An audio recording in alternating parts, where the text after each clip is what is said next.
पुरुषोत्तमम् देवी सरस्वती व्यासं ततो जयमुदीरयेत्।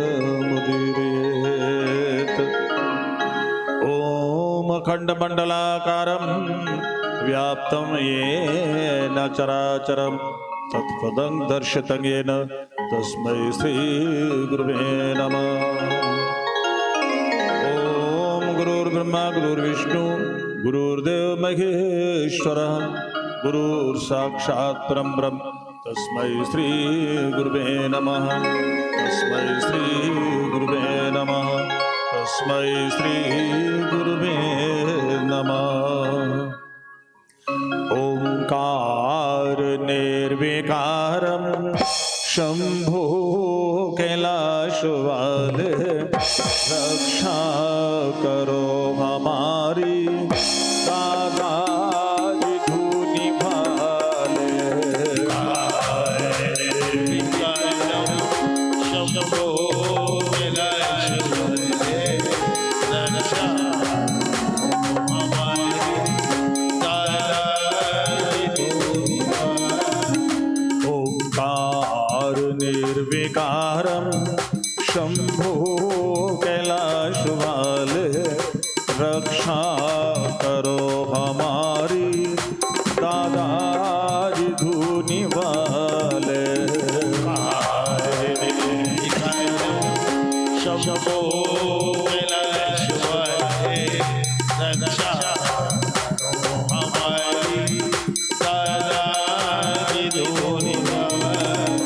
ओंकार निर्विकारं शंभो कैलाश वाले रक्षा करो हमारी दादाजी धूनी वाले। शंभो कैलाश वाले रक्षा हमारी दादाजी धूनी दादाजी धूनी वाले दादाजी धूनी वाले धूनी वाले दादाजी धूनी वाले दादाजी धूनी वाले दादाजी धूनी वाले दादाजी धूनी वाले दादाजी धूनी वाले दादाजी धूनी वाले लीला विलास वाले लीला विलास ओंकार निर्विकारं शंभो कैलाश वाले रक्षा करो हमारी लीला विलास वाले। शंभो कैलाश वाले रक्षा करो हमारी लीला विलास वाले। लीला विलास वाले लीला विलास वाले लीला विलास वाले लीला विलास वाले लीला विलास वाले लीला विलास वाले लीला विलास वाले लीला विलास वाले लीला विलास वाले लीला विलास वाले। डमरू बजाने वाले डमरू बजाने वाले ओंकार निर्विकारं शंभो कैलाश वाले रक्षा करो हमारी डमरू बजाने वाले। शंभो कैलाश वाले रक्षा हमारी डमरू बजाने वाले। डमरू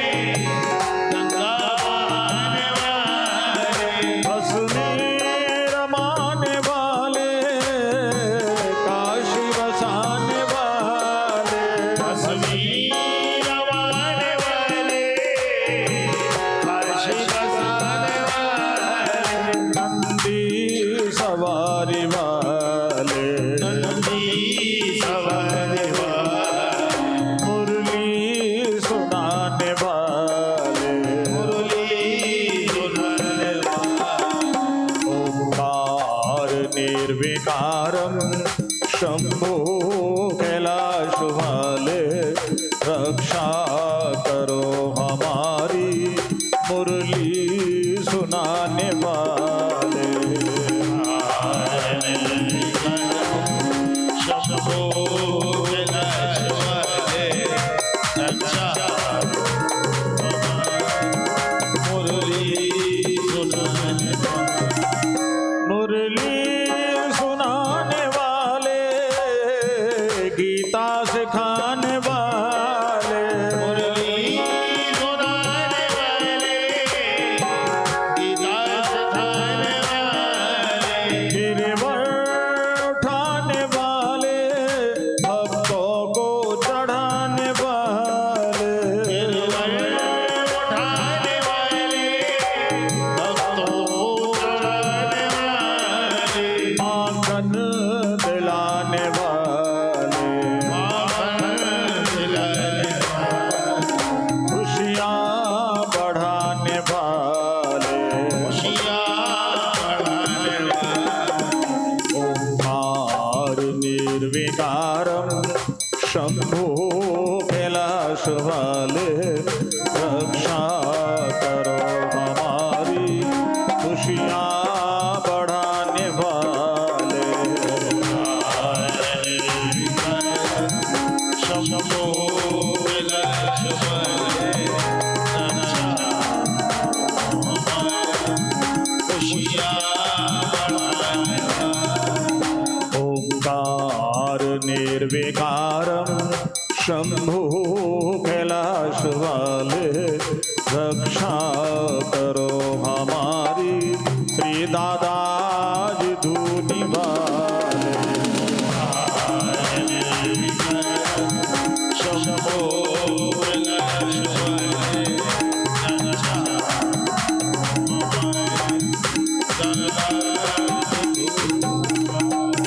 बोले श्री सद्गुरुदेव भगवान की।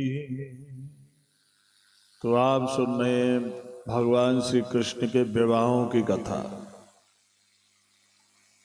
भगवान का विवाह रुक्मिणी जी से हुआ, फिर स्यमंतक मणि की चोरी लगाई, उसको ढूंढते हुए गए, जामवंत के पास मिली। तब जामवंत ने अपनी पुत्री जामवंती का विवाह भगवान के साथ में किया, ये भगवान की महारानी बनी। और जो सत्राजित ने भगवान पर मणि की चोरी का कलंक लगाया था, उसने उस कलंक से बचने के लिए अपनी पुत्री सत्यभामा भगवान को ब्याई, ये भी भगवान की महारानी बनी। परीक्षित, तेरे दादा अर्जुन के साथ में भगवान श्री कृष्ण यमुना किनारे विचरण कर रहे थे। वहां सूर्यपुत्री कालिंदी भगवान को पति बनाने के लिए तप कर रही थी। भगवान ने उनको अपनी महारानी बनाया। और उज्जैन देश के राजा बिंद अनबिंद की बहन मित्रविंदा भगवान ने अपहरण करके महारानी बनाया। और उनके भाइयों ने राजी रिश्ते से विवाह किया और ये बड़ी सभा में अपना अपहरण करके लेकर के आए। वो सबके सब देखते रहे। कौशल देश से एक राजा नागरजति नाम की कन्या, इसको 7 ताकतवर बैलों को अपने वश में करके भगवान ने उनके साथ में विवाह किया। भगवान की बुआ सुतकीर्ति के देश में बैठी थी, उनकी कन्या का नाम था भद्रा। उनके भाइयों ने राजी से विवाह किया, ये भगवान की महारानी बनी। मध्य प्रदेश के राजा की कन्या लक्ष्मणा भगवान ने अपहरण करके अपनी महारानी बनाया। और इस तरह से ये भगवान की 8 महारानी हुई। फिर मुर को मारा, मुरारी नाम पड़ा। बोलिए श्री मुरारी भगवान की। और भौमासुर को मार करके उसके कैद खाने में 16,100 राजकुमारियां उसने कैद कर रखी थी। भगवान ने उनको मुक्त किया। अब वो जब अपने अपने घरों को गई, उन बेचारियों के साथ कोई विवाह नहीं करने को तैयार। उनके घर वालों ने और उन कन्याओं ने भगवान से निवेदन किया कि इसमें हमारा तो कोई दोष नहीं, कोई पाप नहीं, फिर हम इसका क्यों अपराध, लेकिन समाज की व्यवस्था ही ऐसी। तब भगवान ने उनको सम्मान देने के लिए सबको अपनी रानी बनाया। इस तरह ये भगवान की 16,108 रानियां हुई। इन सबके 10-10 पुत्र हुए, इतना बड़ा परिवार, और इन सबके अलग अलग महल और सब व्यवस्थाएं अलग अलग थी। फिर एक बार ये सबके सब राजकुमार खेल रहे थे और खेलते खेलते उनको प्यास लगी और पानी की तलाश में कुएं के पास में गए तो देखा कि कुएं में एक बहुत बड़ा करकैंटा पड़ा, गिरगिट पड़ा हुआ बहुत बड़ा। उसको निकालने की कोशिश करी तो नहीं निकला। उन्होंने भगवान को जाकर के बताया। भगवान तो भगवान थे, भगवान ने लीला करी थी अपने इन सब राजकुमारों को धर्म की शिक्षा देने के लिए, क्योंकि इतना बड़ा कुटुंब हो गया, किस किस को समझाया, कैसे कैसे समझाया। तो भगवान ने ये प्लान बनाया था। वो करकैंटा निकाला, देवता बन गया। तो भगवान पूछते, भैया अभी तो तुम करकैंटा थे, अभी तुम देवता बन गए, तुम हो कौन? कहने लगा, महाराज नृगो नाम नरेंद्रो भिक्षा गुतनय प्रभो दानेशाख्याय मानेषु यदते कर्णम स्पृशम। महाराज मैं सूर्यवंशी इक्ष्वाकु महाराज का पुत्र नृग हूं। मैंने इतने दान पुण्य किए जितने आसमान में तारे गिन नहीं सकता कोई, जितनी बरसात के बूंदें होती हैं उनको कोई नहीं गिन सकता, इतने दान किए। जितनी धरती में धूल के रेशे, धूल के कण होते हैं, इतने दान पुण्य अनकाउंटेबल। और वो भी महाराज मैंने धर्म के न्याय के धन से कमाई हुई थी, ऐसे नहीं चोरी डकैती बदमाशी करके नहीं, धर्म से कमाई हुई, कमाई से। और दान करे तो देखभाल करके करे, भूखे को भोजन किसी को भी खिला दे, प्यासे को पानी किसी को भी पिला दे, लेकिन दान करे तो देखभाल करके करे कि हम जो दान कर रहे हैं वो कोई पाप में तो नहीं जाएगा।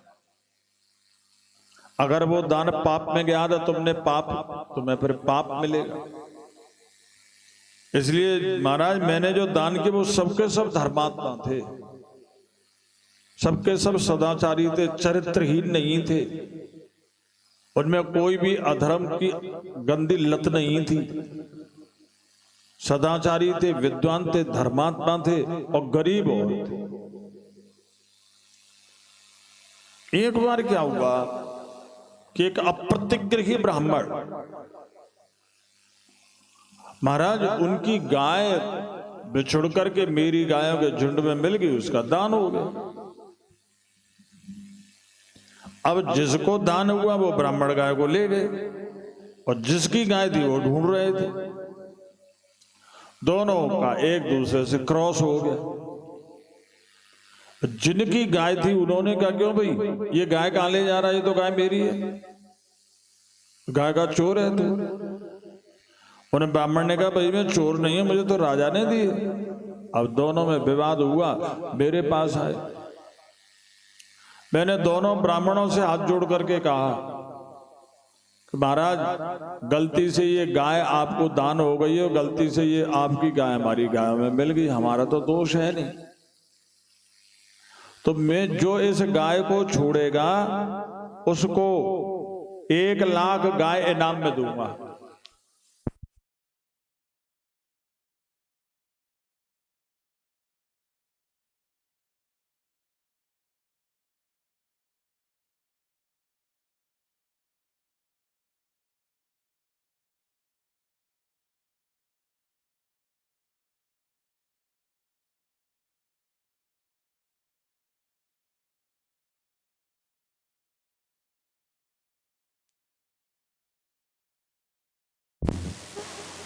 बोलिए श्री वृंदावन बिहारी लाल की। लिखा, मैं आपका सेवक हूं, मैं आपका दास हूं, मुझे माफ कर दो। इस एक गाय के बदले में मैं 1 लाख गाय दूंगा और वस्त्र आभूषण दूंगा, गहने दूंगा। लेकिन महाराज दोनों में से कोई भी तैयार नहीं हुआ। दोनों ने कह दिया कि तुम 10 करोड़ दो तब भी हम इस गाय को नहीं छोड़ेंगे, कोई बदला अदली नहीं करेंगे। उसने कहा कि दान की गाय को बेचा नहीं जाता है, उसने कहा कि मैं गाय को बेचता नहीं हूं। अब महाराज क्या करता? एक ब्राह्मण दुखी होना था, बेचारा हो गया। वो गरीब ब्राह्मण था, उनके बच्चे दुखी रहते थे। उस गैया से उनके घर गृहस्थ का खर्चा चलता था। उस गाय के अपराध में, और मुझे ये करकटा की योनि मिली है महाराज, इसलिए मैं कहता हूं कभी भी किसी धर्मात्मा को दुखी नहीं करे। जो पूजा पाठ हवन करता हो, चरित्रवान हो, उसको दुखी नहीं करे, नहीं तो उसका सर्वनाश हो जाएगा। उसकी बद्दुआ से उसका सर्वनाश हो जाएगा।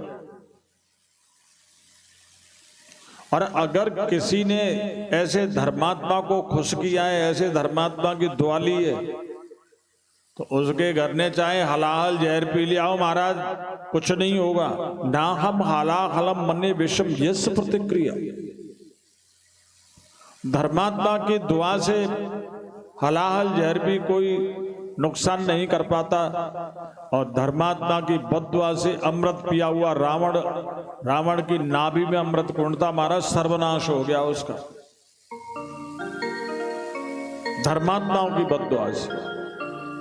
इसलिए कभी भी धर्मात्मा पुरुष जो यज्ञ हवन पूजा पाठ करते हो, उनको दुखी नहीं करे, चाहे कुछ भी हो, नहीं तो बचेगा नहीं।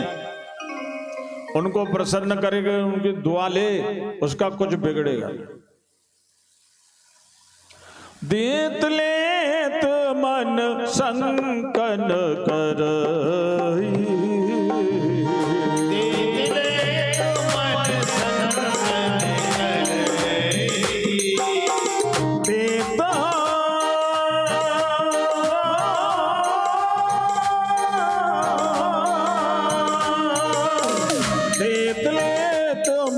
शंकन कर,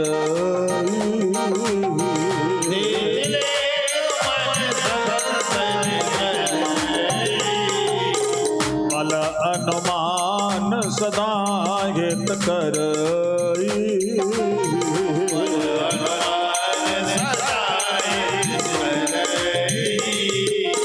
बल अनुमान सदा हित कर।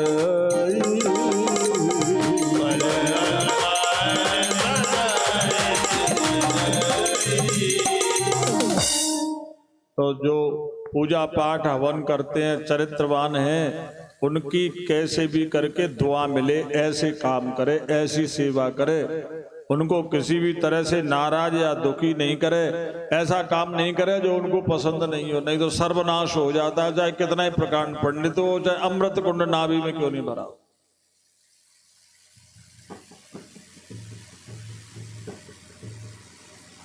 ऐसा कहकर के वो स्वर्गलोक को गया। तो ये उपदेश भगवान ने अपने बच्चों को दिलाया। ये अपने बच्चों को हर एक माँ बाप को समझाना चाहिए, चाहे वो हिंदू हो चाहे मुसलमान। इसमें हिंदू मुसलमान कुछ नहीं करता है, दुआ बद्दुआ में। बद्दुआ से चाहे हिंदू हो चाहे मुसलमान हो, बचेगा नहीं, सावधान रहे। फिर इसके बाद में बलराम जी ने यमुना टेढ़ी करने की लीला करी, और भगवान श्री कृष्ण नकली वासुदेव बने, पौंड्रक, उसके मित्र काशीराज, उसके पुत्र सुदक्षिण काशी का उद्धार किया। और द्विविध नाम का बानर ये बलराम जी की पत्नियों के साथ में गंदी हरकत कर रहा था, इसलिए बलराम जी ने उसका उद्धार किया। बोलिए श्री बलराम जी महाराज की। फिर इसके बाद बतलाते हैं कि भगवान के यहाँ सुधर्मा सभा थी, जिसमें जरासंध के 20,000 कैदी राजाओं ने अपनी मुक्ति के लिए निवेदन भेजा, और तभी तुम्हारे दादाओं ने, जिसको दिल्ली कहते हैं, इंद्रप्रस्थ बनाया। इसका भी निमंत्रण भगवान के पास में आया। तो भगवान ने जरासंध के उन कैदी राजाओं के दूतों को आश्वासन दिया, हम तुम्हारे राजाओं को मुक्त करेंगे। और इधर भगवान तुम्हारे दादाओं के यज्ञ में आए दिल्ली इंद्रप्रस्थ। यहाँ उन्होंने अर्जुन को, भीमसेन को, स्वयं को ब्राह्मण का भेष बनाकर और जरासंध को भीमसेन के द्वंद्व युद्ध में उसको मरवाया भीमसेन के द्वारा। भीमसेन ने उसका उद्धार किया, 20,000 कैदी राजा को मुक्त किया, उसके बेटे सहदेव को वहां का राज्य दिया, अकूत संपत्ति लेकर के आए अर्जुन, और वो सारी संपत्ति उन्होंने अपने बड़े भाई युधिष्ठिर को दी। दुनिया में कोई धर्म नहीं है, एक ही धर्म है, बड़े की आज्ञा का पालन करना।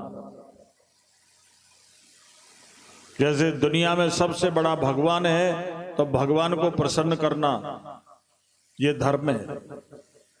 फिर अपने घर में जो हमसे बड़े हैं, बड़ा भाई है, भाभी है, माता है, पिता है, बाबा हैं, दादी हैं, चाचा हैं, ताऊ हैं, इनकी आज्ञा का पालन करें। जो लोग बड़े भाई से, बड़े चाचा, ताऊ, मामा, अपनी दादी, अपने माँ बाप से जो बहस करते हैं या उनको दुखी करते हैं, उनका बेड़ा गर्क हो जाता है। इसलिए माता पिता, बड़े भाई भाभी, इनकी आज्ञा पालन करें, इनसे बहस नहीं करें, इनसे चोरी नहीं करें। मात पिता गुरु प्रभु की बानी,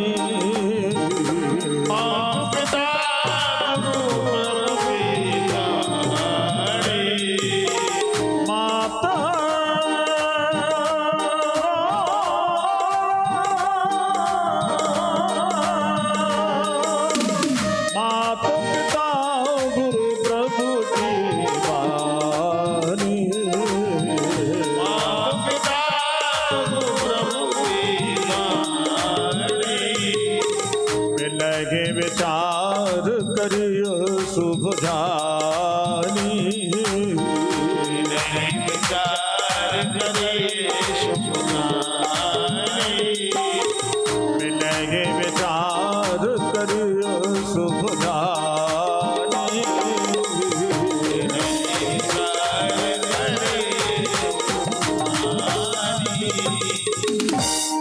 यही धर्म है सबसे बड़ा। तो अर्जुन ने पूरी जिंदगी भर कमाई करी, युधिष्ठिर महाराज को दी, क्योंकि वो बड़े हैं। आदमी आजकल धर्म का पालन नहीं कर रहा, बड़े भाई के साथ में चोरी कर रहा है, बेइज्जती कर रहा है, बदनामी कर रहा है, माँ बाप की बेइज्जती कर रहा है, माँ बाप से अलग हो रहा है, इसीलिए तो दुखी है। पहले पैसा नहीं था, लोग सुखी थे क्योंकि बड़ों की इज्जत थी। आज पैसा है लेकिन आदमी के पास में सुख चैन नहीं है, क्योंकि बड़ों की इज्जत ही नहीं है। तो यहां पर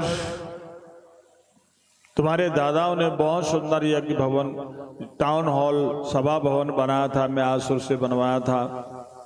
बहुत सुंदर यज्ञ हुआ, उसमें भगवान को अग्र पूजा का अधिकार मिला तो शिशुपाल ने विरोध किया और भगवान ने उसको सुदर्शन चक्र से उसका सिर धड़ से अलग कर दिया। उसकी ज्योति भगवान श्री में लय हो गई। बोलिए श्री वृंदावन बिहारी लाल की। क्योंकि ये जय और विजय का अंतिम जन्म था। इसकी मां को भगवान ने इसके 100 अपराध माफ करने का वरदान दे दिया था और ये भगवान से गाली पर गाली देता गया। जब 100 से ज्यादा हुई तब भगवान ने इसका उद्धार किया। परीक्षित, बहुत सुंदर यज्ञ को देख करके दुर्योधन तुम्हारे दादाओं की इज्जत से, शौहरत से कुढ़ रहा था। उस सभा भवन में एक विचित्र बात थी कि जल में थल दिखता था, थल में जल दिखता था, द्वार में दीवार और दीवार में द्वार दिखता था। दुर्योधन के कपड़े खराब हो गए, सर दीवार से टकरा गया। भीमसेन और राजा रानी हंस गए तो वो और चिढ़ गए। वो वहां से चलाया, तब तुम्हारे दादाओं को भगवान श्री ने समझा बुझा करके शांत किया। इसके बाद में फिर भगवान द्वारका आए और उन्होंने यहां पर दुष्ट शाल्व का, दंतवक्त विदुरथ का उद्धार किया। बोलिए श्री लीला विलास महाराज की। और यहां पर महाभारत का युद्ध जब शुरू होने वाला था तो बलराम जी ने कहा कि भैया हम यहाँ क्या करेंगे युद्ध में, वो तीर्थाटन के लिए चले गए। अब यहाँ तीर्थ करने के लिए आए हैं तो नैमिषारण्य में आए। नैमिषारण्य में 60,000 ब्रह्मर्षि बैठ करके कथा सुन रहे हैं और सूत जी कथा कह रहे हैं। देखिए, ये व्यास गद्दी ब्राह्मणों की नहीं है, जो लोग कहते हैं वो गलत कहते हैं। ये किसी जाति की गद्दी नहीं है। व्यास जी ने 18 पुराणों का वक्ता और व्यास गद्दी पर सूत जी को बैठाया, किसी ब्राह्मण को नहीं बैठाया। सूत किसको कहते हैं? जैसे कर्ण थे, माँ बाप का पता नहीं हो, कुंवारी कुंती के हुए थे, उनको बहा दिया था, माँ बाप का पता ही नहीं था। तो ऐसे कुंवारी माँ के बच्चा हो जाए तो समाज में उसको क्या बताएगी? तो उसके माँ का पता नहीं, बाप का पता नहीं, अधर्म से उत्पन्न हुई। लेकिन वो विद्वान है और सदाचारी है। किस जाति का है, किस अंश का है, किस वंश का है, किस कुटुंब का है, किस खानदान का है, ये ज्ञान में, भक्ति में, धर्म में कोई मतलब नहीं रखते। क्योंकि ऐसे तो फिर रावण को भी पूजना चाहिए, क्योंकि वो विश्रवा मुनि का ब्राह्मण का बेटा था, लेकिन व्यभिचारी था, इसलिए उसको आज भी जलाया जाता है। सदाचारी हो, पूजा पाठ हवन करता हो, किसी भी बिरादरी का हो, कोई भी हो, जाति पाति